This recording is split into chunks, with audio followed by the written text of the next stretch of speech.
Hello and welcome to 5 Rules to Build Muscle.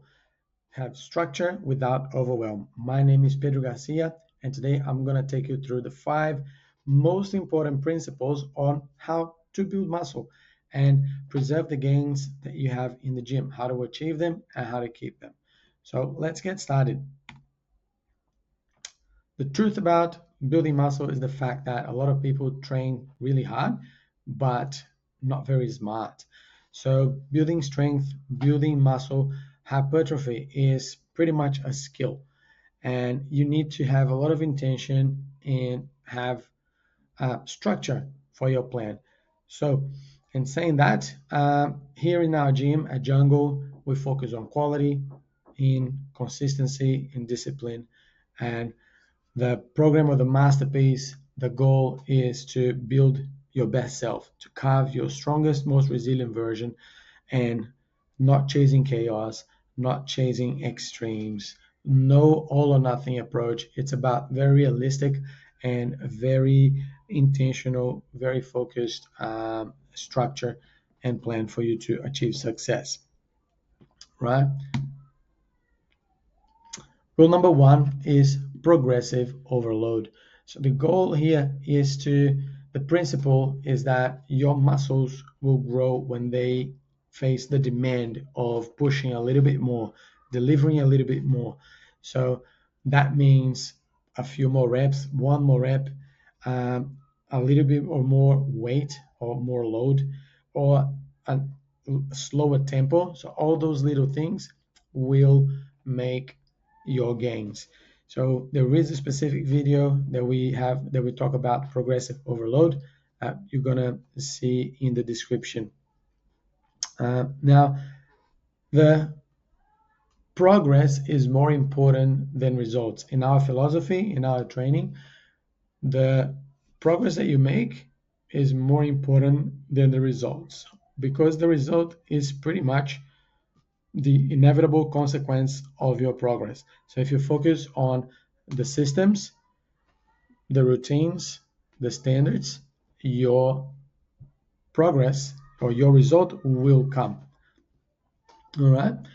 And the mindset we call about integrity reps. So we want to lift, you want to move with integrity. So you're not doing partial reps, you're not performing poor movement, and you're not doing ego lifting. So we want to make sure that it's safe and it's sustainable so you can keep playing the long game and keep training for a long period of time and it's sustainable so you can uh, keep it as a practice with not doing those quick fixes. So you're going to move more efficiently through a long period of time.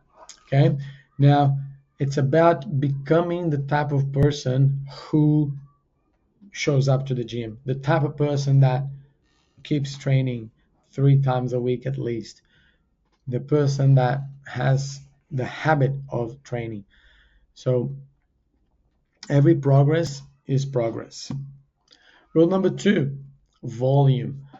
What does that mean? So we want to make sure that you hit an optimum amount of stimulus. So as I was just saying in rule number 1, you need to have a particular amount of stimulus to demand from the body, from the nervous system to push more weight or to pull more weight or to shift more load for more times or for a bit longer, right? So you don't need complicated programs. You don't need 2-hour workouts. You need to have that optimum sweet spot that we want to build.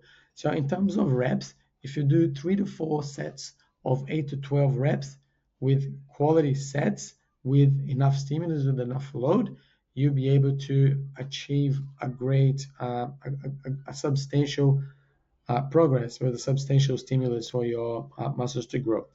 The other things that we really talk about in our gym are range overload and quality over quantity. So you want to move through a full range of motion before loading too heavy, and also by integrating the quality of the movement before doing way too many. Cool. Sustainability always wins. Overwhelm kills the progress, and structure plus intention builds your masterpiece.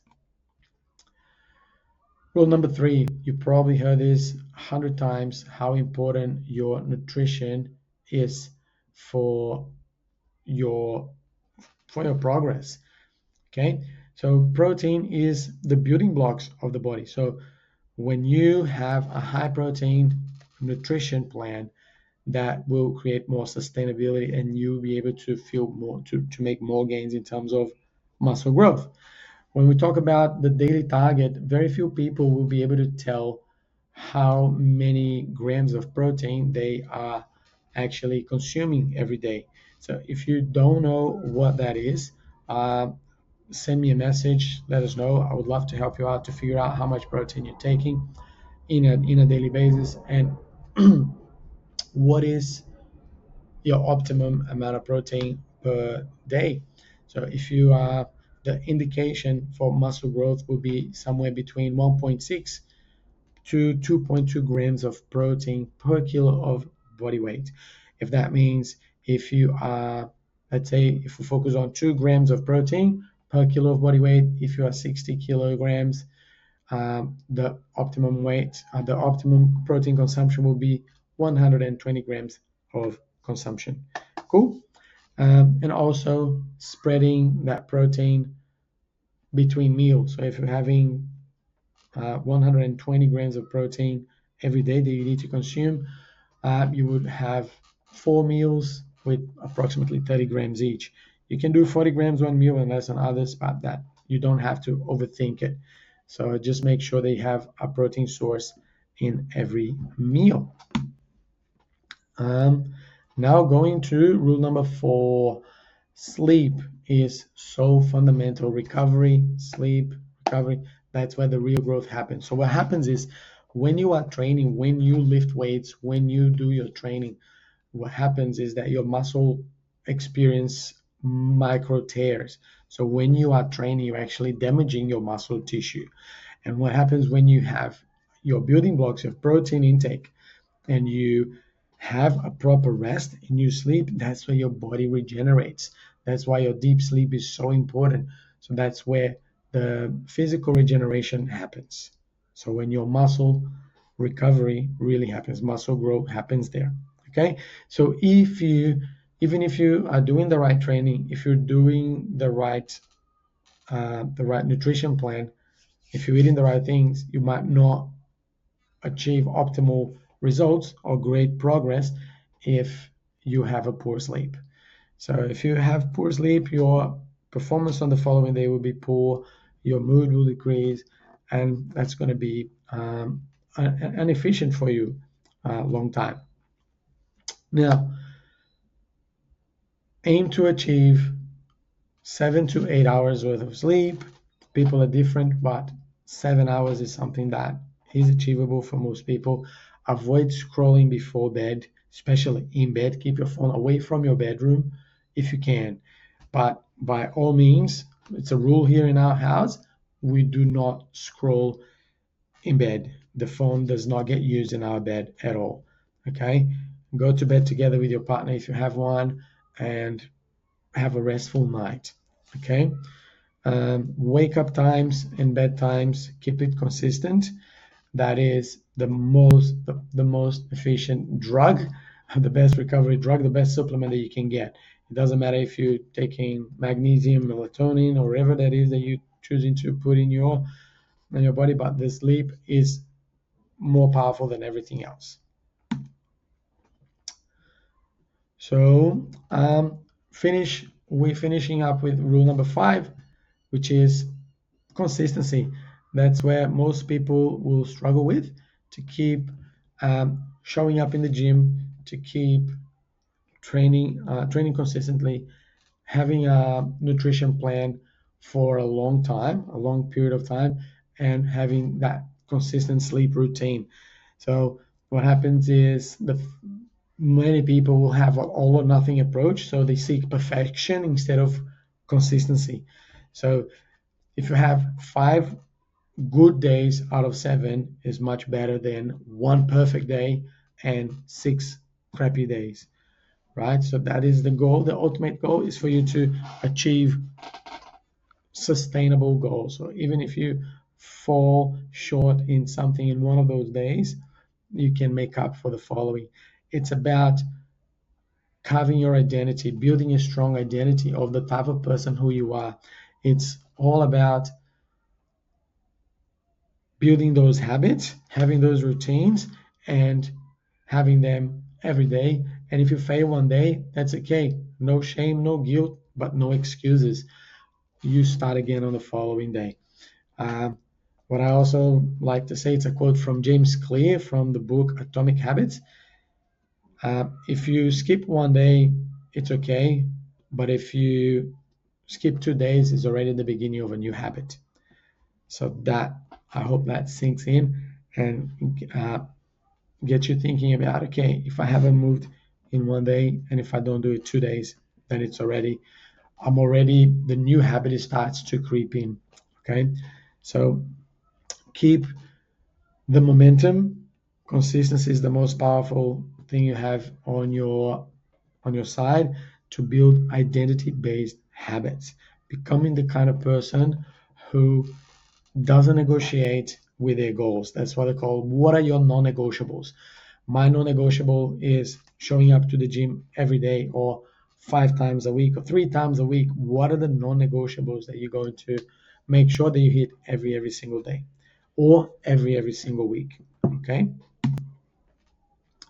Putting it all together, 5 rules: progressive overload, slightly more each week, and volume, enough sessions, enough reps, enough sets. Daily protein intake, figuring out how much that is and implementing that in your nutrition plan. I hate the word diet, by the way. I think it's restrictive and it's counterintuitive. Nutrition is nourishing, right? Number 4, sleep and recovery. That's where you really your muscles really grow. And we have the relentless consistency. Build the body that you're carving like your masterpiece. And there is this image that I really love, which is the self-made man, which is an image of a sculpture with a block of rock, and there is a man coming out of this rock with a chisel and a hammer, and he is carving his own body in that block, and he's actually carving that masterpiece. And I like to say that each hit of that hammer and that chisel is like the choices that we make every single day. Intention, discipline, integrity, very powerful things for you to build your masterpiece. Now, if this made sense to you, if this was helpful, hit the button subscribe, follow, and I love to share simple and efficient, effective principles. I do not like the words tips, hacks, and tricks because they just sound like quick fixes, and trying to get shortcuts in life really don't get us to places, don't build a solid identity. I like to build my programs in timeless principles that were true 100 years ago, 1,000 years ago, and that are still true today, and will be true in the future. And I also like structure and routines and habits. So no overwhelm, no BS, no gimmicks, no confusion, just truth that helps you get strong for your life.